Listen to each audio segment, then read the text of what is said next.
Hey, hello. Hey, gotcha. Hey, hello, Nice. Mike. Hello, nice to meet you. Nice to meet you too. So great having you here today.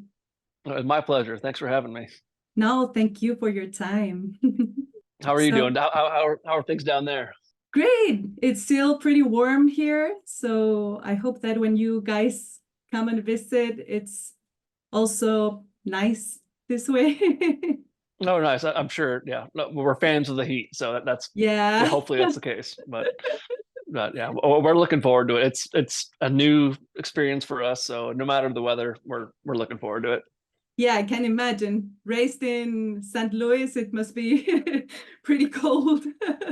Yeah, and like Chicago is a lot colder than uh, St. Louis even. Oh So my last God. time we all met in Chicago to practice last month. Are you guys Fahrenheit or Celsius there? Celsius. Okay, so it was below zero Fahrenheit, so Celsius. That's probably far below Whoa. zero. So Yeah. any whatever temperature there will be great. So Yeah. anyway, so I we're guess we're, we're excited. that you guys have temperatures that we don't even know. Yeah, exactly. Like, give us your worst. It'll still be nice to us. So, Yeah. no sweat. Okay, great. Mike, it's so awesome to have you here with us today. We're going to talk about your upcoming tour to Latin America. So Mhm. we're pretty thrilled. Awesome. Likewise. Likewise. Is it your first time coming to South America, Yes. Latin America? Yeah, for all of us. Of the three band members, none of us have been. We've been to Mexico and done a few shows there, but as far as South America, this is a totally new experience for all of us. So we've heard good things about the various cities and countries we're going to, but this is totally uncharted territory for us. So it's very exciting for us. Yeah, I think that you will be pretty amazed because fans here in South America are wild. That's what I've heard. I've heard it's great. So yeah, we'll see how it goes, but we're optimistic and looking forward to it. Awesome. So, Mike, I would like to know what aspects of the Gnosis tour are you most excited for Latin America? It's just we're far enough into this album cycle with Gnosis where the songs are pretty comfortable live. So I feel like we're doing a decent job portraying them live and performing them to the level we hold ourselves to. So it's you know, we're more comfortable, and the more comfortable you are on stage, that can sometimes lead to a better performance. So it's it's gonna we're feeling comfortable. We just got off tour, so we're ready, and I think we'll put on the best version of the songs we can. So it's always fun playing the new song. So since it is a tour around Gnosis, we'll be playing a number of Gnosis songs, and those are some of our favorite songs to play. So we're looking forward to playing those. Yeah, I've heard the album well, many times, and Oh, cool. I think it's flawless. You know, guys, it's Oh, well, like, thank you. whoa, it's such a mental trip, you know, like to discover sides of yourself, you know, of your inner thoughts. And I Hmm. think it's like very that you can connect very much with the different tracks. Okay, cool. That's good to hear. Thank you. And it's a diverse album, so we're trying to keep it, a journey that is has a narrative to it, where it's not just one sound throughout the album. So that album especially has some peaks and valleys, which is always fun. We're tired of writing a certain song, you can move on to a different style and you know vacillate between the two different extremes of mellow and more aggressive. And there's plenty of both on that record, I suppose. Yeah, totally. So, can you share any core themes of Gnosis and how do you think they will manifest during the tour? Any core things about it? Yeah, like maybe the most substantial or Yeah, I mean the title is that's kind of like it's not cryptic, but it comes from a meaning that's kind of kept private to mean amongst us, but it's for each listener and person to attach their own significance or meaning to that, because the songs aren't explicitly about something or not about anything. They're it's just about a feeling, expression. There's not a lot to overanalyze. You either resonate with it or you don't. Um, so it's it's just fun to go out and play the songs. They've lived on record for a while. years, almost a year before touring. So it's fun to finally go out there and play them. And again, at this point, we've played those songs for about a year now, or over a year and a half. And like it's fun to play them, where like we can take a little more liberties with them and expand upon them from what's happened in the studio a little bit. So, and knowing that the crowds, based on reputation, are really supportive down there, that always just fuels the inspiration and the performance. So yeah, we'll see what happens. It's our first time, but we're looking forward to seeing what happens down there. Yes, and I also believe that bands that are mainly like instrumental, not with any main vocals or so, specifically for me, that I'm a big, like audiophile. Okay. In general, it's just like, yeah, this sounds great. He's a good musician. He can, like he masters the guitar or whatsoever instrument.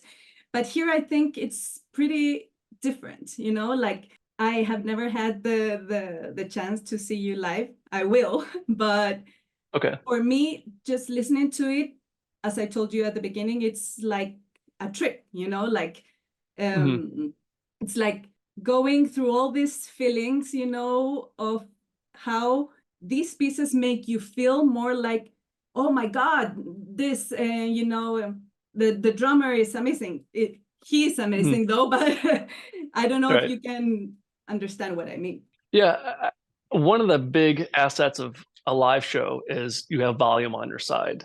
If you're listening to the record on headphones or at your home stereo, you can't turn it up max volume and feel it in your chest cavity and feel your whole body shake. And one of my favorite things of rock music is just the physical experience of feeling the bass and the low end just physically affect your body. And there's something about that component that makes it even more expressive in a live setting. And especially when you have all these people in a room on the same brain frequencies where everyone's locked in and kind of feeling the same thing. That's unique to the live performance usually, because usually you don't have a chance unless you're in your car. And even the car can't get to the level of volume that's adequate for really feeling it in your bones, So a big part of our live show is volume. There's good and bad loudness, so you want to be like, we don't want to beat anyone's eardrums up, but it's like bring earplugs, be ready for a loud show, like protect yourself. But part of the show is we use volume as an asset, like many bands, where it's not unique to us by any means, but part of rock and roll is just turning up on the threshold of almost being too loud, but you can still hear everything. It's enhancing the music, not taking away from it. Yeah, totally. Well, talking about that, how do you foresee the tour's atmosphere reflecting all these sonic and thematic elements of this album? It's back to volume. It's a big component. There's many rooms venues that we encounter, especially in Europe, that have decibel limitations. So you have to turn down the amps, and our front of house guy can't push the PA as hard as he wants to. He can't make the drums as aggressive, sonically aggressive as he likes. And we can feel that when we're playing. We can hear the front of house, if it's being pushed adequately or if it's being kind of subdued by limitations. But down there, I've not heard about any, we'll find out, but any restrictions on decibel limits, or decibels. So hopefully we can do what we do, just go down there and turn it up. And we just want to deliver our show. It's not anything different from country to country or continent to continent. It's just about giving people the best we can give. And if the PA is on our side, that makes for a better show. So, but hearing how enthusiastic the crowds are down there, and who knows, maybe we'll put people to sleep. We don't know. We don't want to assume anything, but we're excited. We're very optimistic, just because we've heard so many good things about the crowds, and all of South America. We'll see, but we're pretty optimistic overall. You know that Chile is one of the most into death metal bands and black metal bands. Oh, awesome! That's great to hear. Hell yeah, nice. That's great. Because I also, when I went through the album, I noticed wow, this is tough. It reminds me like an old school black metal, death metal, Yeah, but there's a lot of bolt thrower on the Yeah. turntable during the pandemic, and that was a pandemic record. Some of the songs like Gnosis had been kicked around as ideas on guitar for years and manifested in different versions of acoustic or more mellow or more fleshed out. But there was a lot of aggressive music, and we're fans of all types of music. But you know, you add a vocalist to black metal and death metal, and it becomes very much so that category. But when you strip away the Yeah. vocals, adds more of a classical component in some ways because you can get to hear the layers of the harmonies, melodies, or ugliness. And that's not to take away from vocals in those genres because that's a huge part. And maybe we're bastardizing it with stripping that away. But that's cool. I didn't know that Chile was so into death Oh, metal and black metal. yeah. Yeah, that's great. Hell yeah, nice.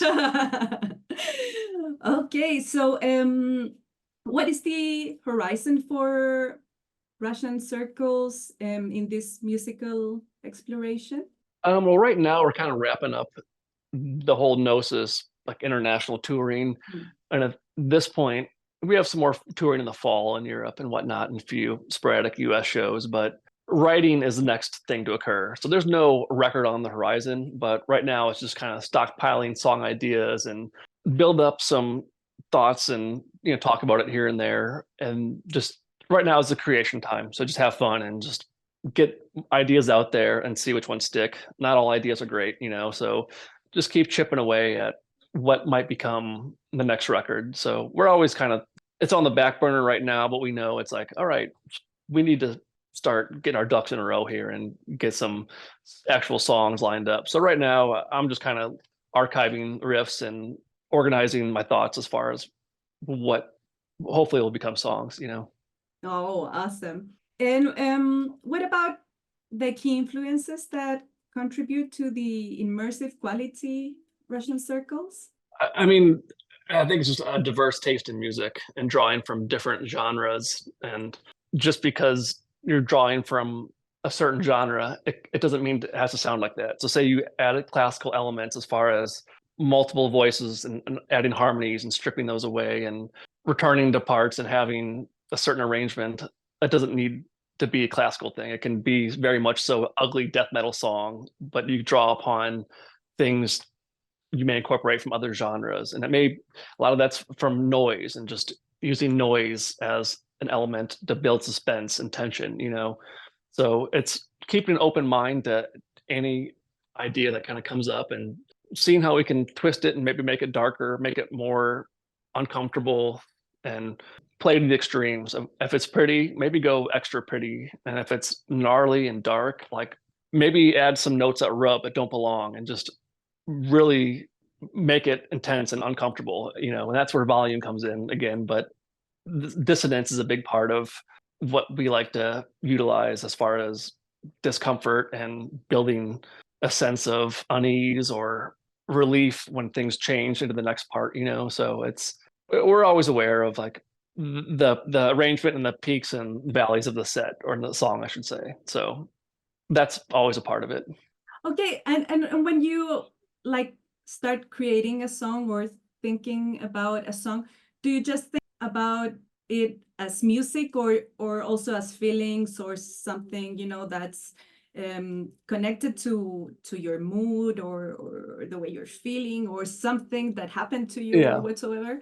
Nothing specific. It's more so a feeling. Like minor key, I gravitate towards. I prefer to write in the minor key just because that's more honest. My disposition is a pleasant human overall, but it seems disingenuous to like that's not what I want to write and play, So I'd rather not in a therapeutic way. That's almost overthinking it, but I'm interested. I love heavy, sad music that just really connects with me. So sometimes major key things will happen and I'm not into that. That seems like that.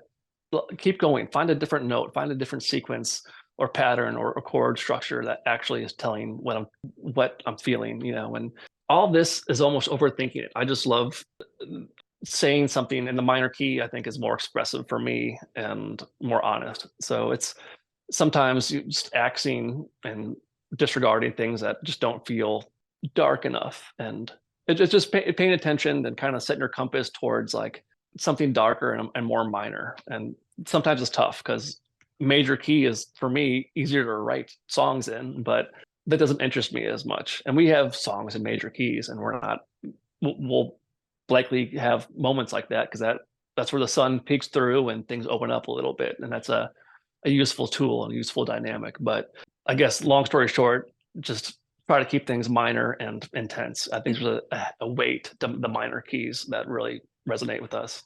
Yeah, I agree with you. Personally, I'm also into like sad and dark, and I think that that kind of music like pushes you into yourself, like into the deep of your, well, I don't want to sound corny, but like your soul. I don't know, but it connects, you know, and it makes like to feel goosebumps, and it makes you feel like uncomfortable. It brings you, you know, like this feeling inside, as you say, like live experiences are so different, you know. There, of course, songs that can resonate with you and you can still feel that, but when you're like experiencing a live show with this minor keys, it's like, whoa, you know, like it's such a yeah, exactly.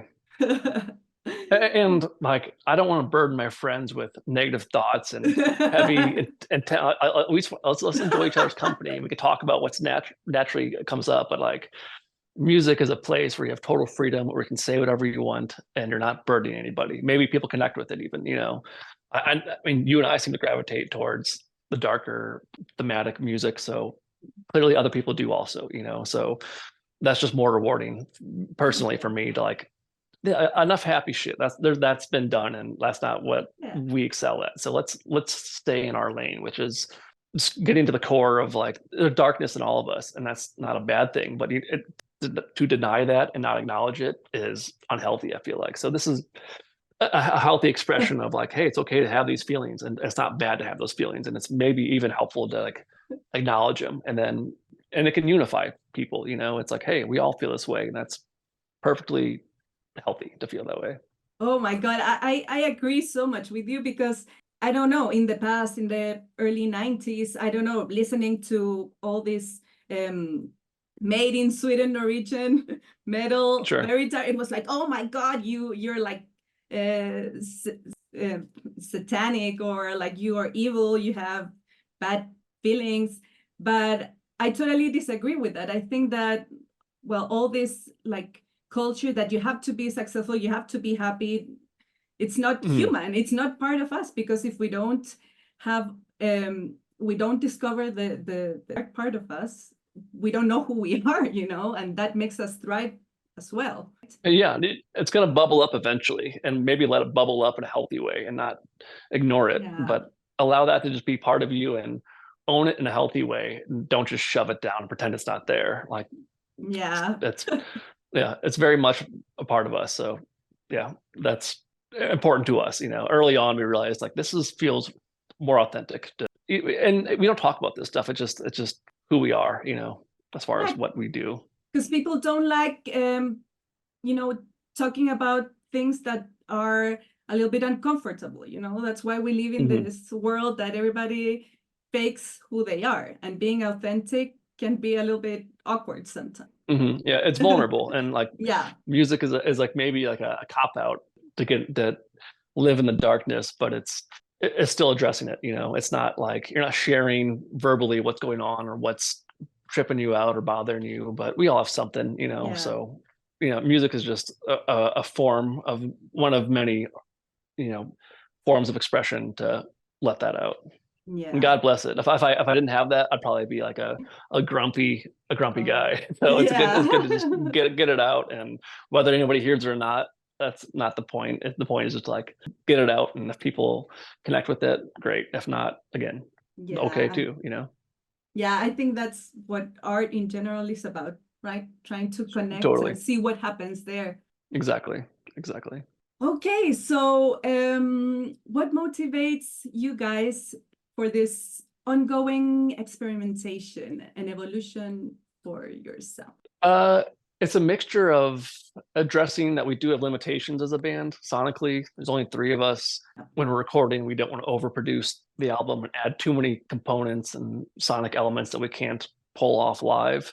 But at the same time, we want to make things, each record, different and interesting. And sometimes you course correct from one record to another. Like, oh, this didn't work as well as we thought it would in the studio, and we didn't translate it. It didn't translate from the initial demo or the origin of the idea.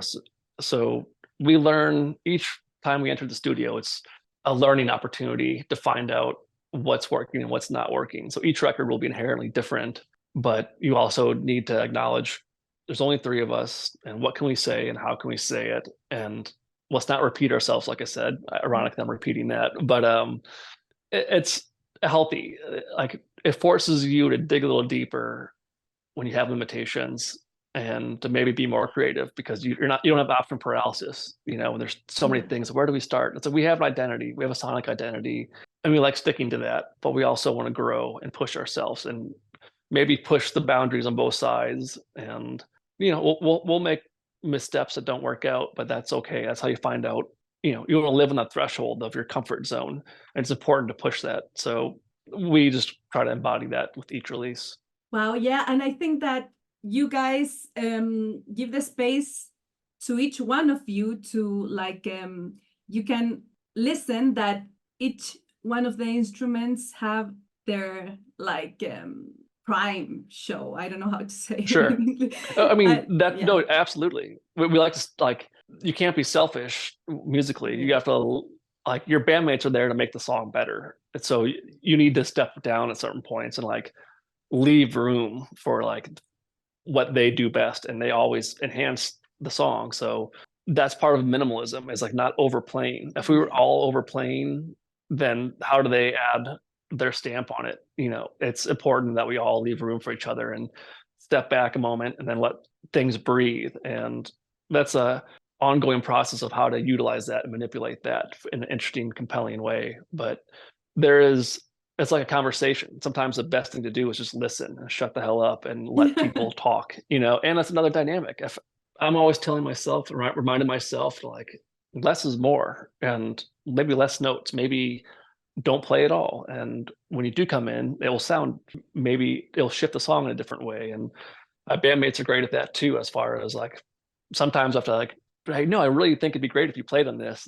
You will make this song better. So let's find a way for you to get something in there. And if not, that's okay too. But we're very aware of our limitations, like I said, and we kind of use it as inspiration, just to it's an honest way of playing. We want to play these songs live, and it always comes back to us checking ourselves, hey, that's a cool part, but will we ever play that live?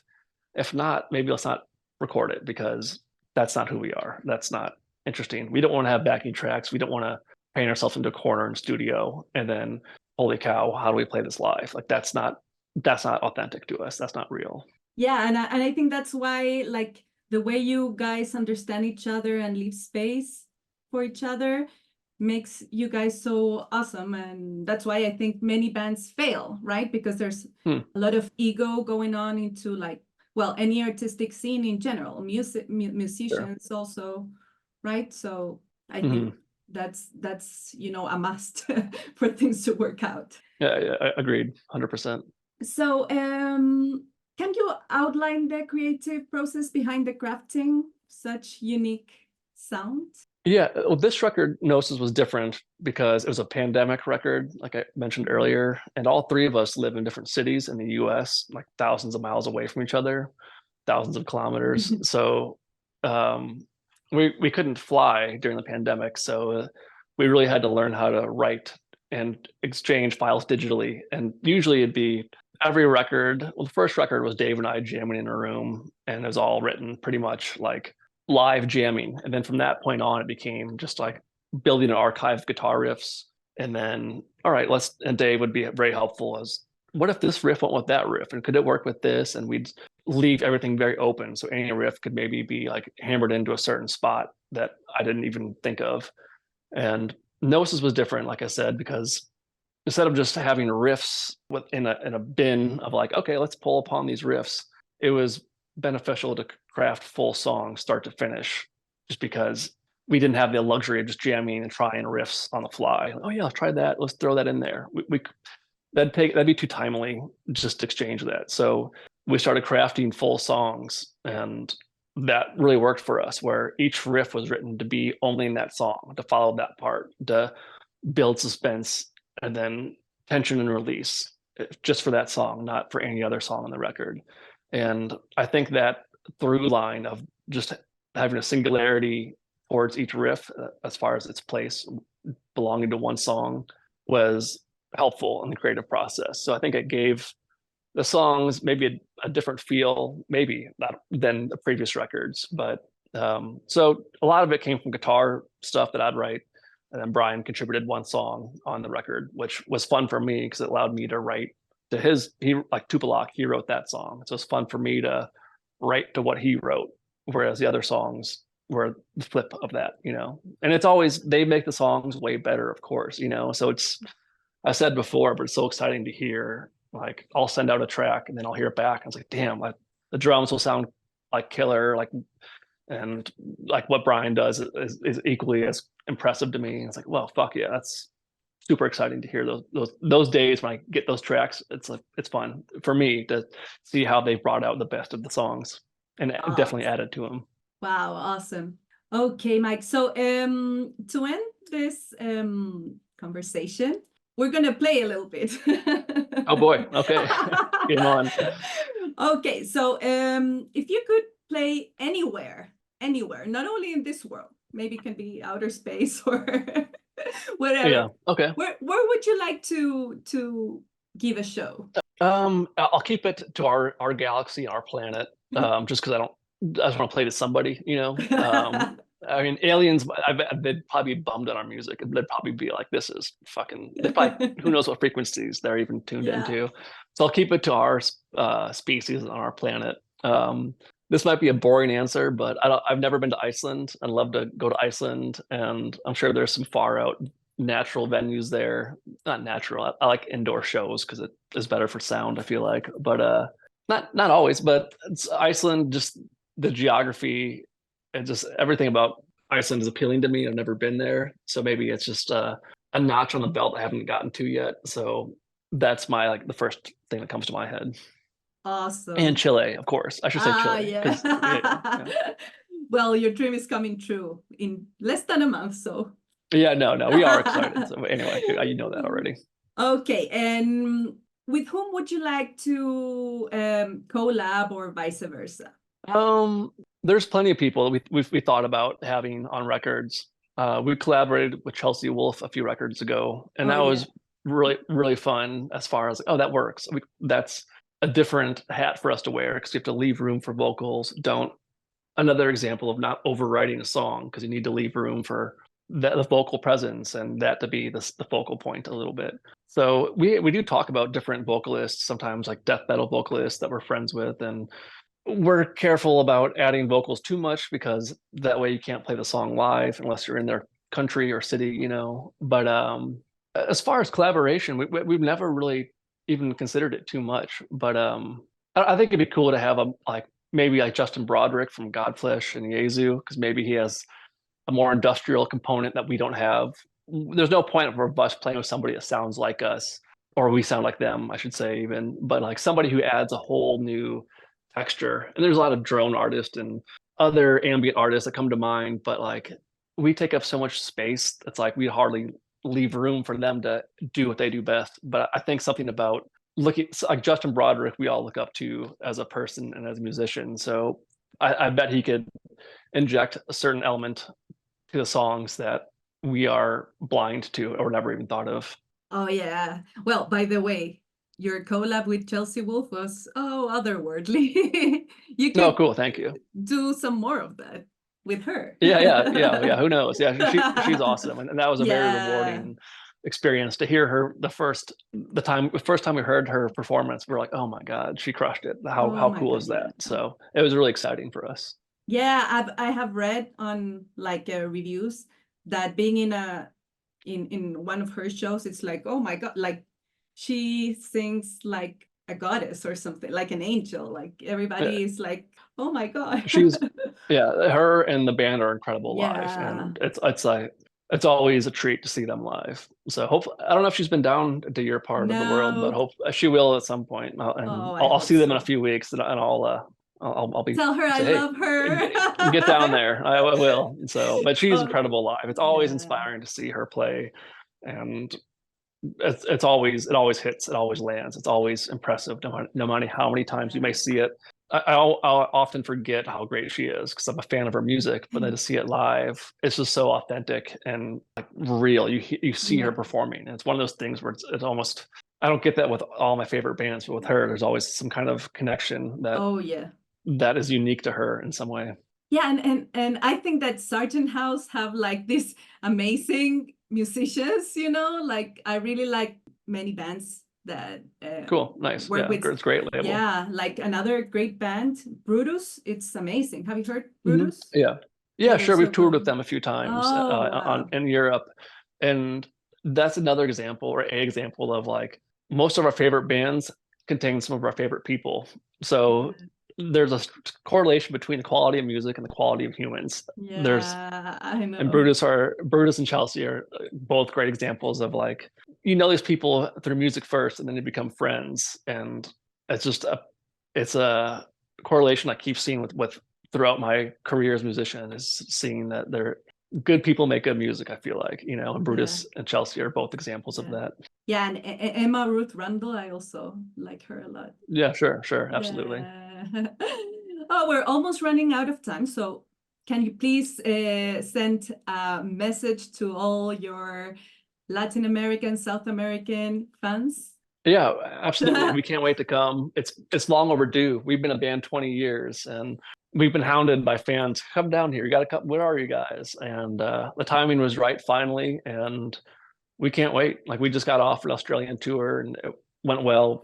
It was a blast as far as playing the songs live, and so we're ready. We're ready to come down there and just show you guys what we do. And like we love traveling. We love seeing new culture and meeting new people. And when you hear about a certain country, it's good to know like what it's like. Oh, I've been there, and the people are like this, and this is what the countryside's like, and the food and all of the culture is like this. And we're just all like wide-eyed and bushy-tailed about coming down there and just immersing ourselves in the culture and seeing what it's like. We're lucky to do it, and part of that is like owning up to that and doing the best we can do, and that's how we roll. Oh, you're so nice. Thanks so much for this instance. And can you say hi to Cultura en Peso, that it's like the Brazilian Latin American media that we're Sure. I'm going to ask you to repeat that again so I don't completely Cul butcher the pronunciation. What is Cultura, it? Cultura en Peso. Cultura en peso? Yeah, well, they're Brazilian, so Cultura en Okay. Peso. Cultura en peso? Oh, Yeah. you want to slap me? Well, um, our like we speak very much so only English, and it's so bad. We travel all over, and we know like where's the bathroom, please and thank you, yes and no. That's what Baño, everywhere. baño. Yeah, Yeah. exactly. So like I can start any conversation like, where are the restrooms, and then it stops there. Like, do you speak Spanish? Oh, hell no, I know barely any. So would you like me to repeat that then, as far as the cultura en peso? Okay, so un saludo is greeting, Okay. un saludo para cultura en peso. En saluta para cultura en peso. Yay! Great! Okay. Yeah, I feel like I'm taking like a brain exercise on like a phone app or something. Like, can you remember this? It's like showing my declining age or my Well, cognitive skills. during the show in Latin America, if you say like one Spanish word, all the crowd's like, ah! Okay, So nice. Well, we'll brush just up on learn some terms. something. Okay, gotcha. All right, we'll figure something out. Okay, thanks so much. It was a pleasure. Of You're course, thank you. so nice. And well, I'm a big fan and I will be there headbanging. Awesome. Well, hopefully I see you down there. Hopefully we can get a Yeah, chance to say hello. totally.